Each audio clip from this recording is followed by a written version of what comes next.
Dalam rangka pembahasan revisi Undang-Undang Dikdok beberapa waktu lalu, Badan Legislasi melakukan kunjungan kerja ke beberapa daerah untuk menyerap masukan dan pandangan dari berbagai pihak. Dalam pertemuan di Sorong, Papua Barat, akademisi Fakultas Kedokteran Universitas Papua Barat memberi masukan kepada Balik DPR RI agar mengatur distribusi dan pemenuhan tenaga medis di wilayah terdepan, terluar, tertinggal, atau 3T dalam rancangan Undang-Undang Dikdok. Anggota Balik DPR RI Bukhari sepakat perlunya mengatur distribusi tenaga medis di wilayah 3T, termasuk Papua dan Papua Barat dalam rancangan Undang-Undang Dikdok. Aturan penempatan bagi mahasiswa kedokteran penerima beasiswa perlu dibuat agar kebutuhan dokter di setiap wilayah di Indonesia terpenuhi. Dengan beasiswa yang didukung oleh APBN, itu mereka setelah selesai ya harus siap ditempatkan di daerah di mana menjadi prioritas oleh pemerintah daerah itu. Dengan demikian dalam waktu yang tidak terlalu lama, dalam waktu misalnya 10 tahun saja, maka untuk pemenuhan dokter maupun dokter spesialis di daerah tertinggal, di daerah termiskin dan terluar itu akan relatif bisa terpenuhi dengan baik. Di Bali, dalam pertemuan dengan gubernur, ID provinsi, dan para akademisi dari beberapa universitas kedokteran yang ada di Bali, Balik DPR RI menerima masukan terkait perlunya penyederhanaan dan kepastian penyelenggaraan uji kompetensi profesi dokter dalam rancangan Undang-Undang Dikdok. Uji kompetensi diharapkan tidak menjadi penghambat para dokter untuk mengabdi di masyarakat.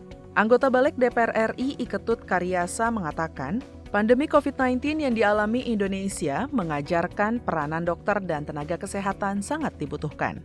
Selama ini, rasio dokter dengan jumlah masyarakat masih sangat jauh, apalagi untuk wilayah 3T. Untuk itu, penyederhanaan uji kompetensi profesi dokter juga perlu menjadi perhatian. Rancangan Undang-Undang Dikdok diharapkan bisa menjadi regulasi yang menciptakan SDM dokter yang berkualitas. Kalau terus sistemnya seperti ini nanti seperti adanya COVID ini kita kelabahkan. Nah, sehingga uji kompetensi ini mungkin ada tapi harus disederhanakan, diatur dalam undang-undang sehingga tidak menghambat daripada mahasiswa. Kemudian tentu untuk lebih cepat menciptakan SDM, tapi pada intinya tetap keselamatan manusia itu menjadi prioritas. Sementara anggota Balik DPR RI Kurniasih Mufidayati menyoroti masih banyaknya praktek ilegal di dunia kesehatan yang sangat merugikan masyarakat sehingga uji kompetensi profesi dokter dinilai perlu tetap diberlakukan. Namun, jangan sampai menurunkan minat dan semangat generasi muda bangsa untuk menjadi seorang dokter. Oleh karena itu, penyederhanaan dan kewenangan uji kompetensi profesi dokter perlu diatur dalam rancangan Undang-Undang Dikdok.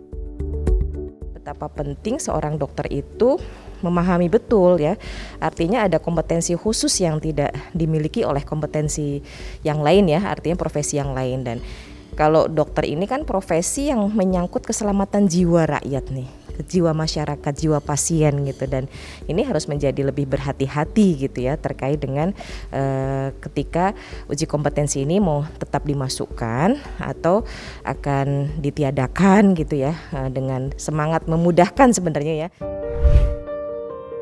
Sementara dari kunjungan ke Sumatera Utara, anggota Balik DPR RI Arteria Dahlan menyampaikan salah satu hal yang perlu diatur dalam revisi Undang-Undang Dikdok adalah biaya pendidikan kedokteran yang harus diamanatkan pengaturannya melalui peraturan pemerintah. Selama ini, biaya pendidikan kedokteran dinilai sangat mahal, sehingga hanya bisa diakses masyarakat kalangan ekonomi tertentu.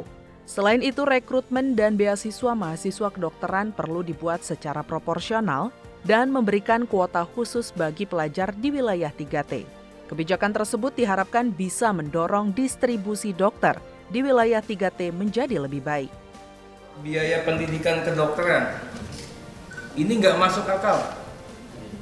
Orang miskin nggak bisa jadi dokter. Sama saya bilang sama ini, anak-anak Apo ini kalau nggak anak jenderal, pastinya anak orang kaya. Dokter pun begitu. Balik DPR RI berharap melalui revisi Undang-Undang Dikdok memberikan peluang bagi masyarakat miskin bisa masuk sekolah kedokteran dan menjadi dokter, sehingga mewujudkan pemerataan dokter di seluruh Indonesia hingga ke wilayah 3T. Tim Liputan TVR Parlemen melaporkan.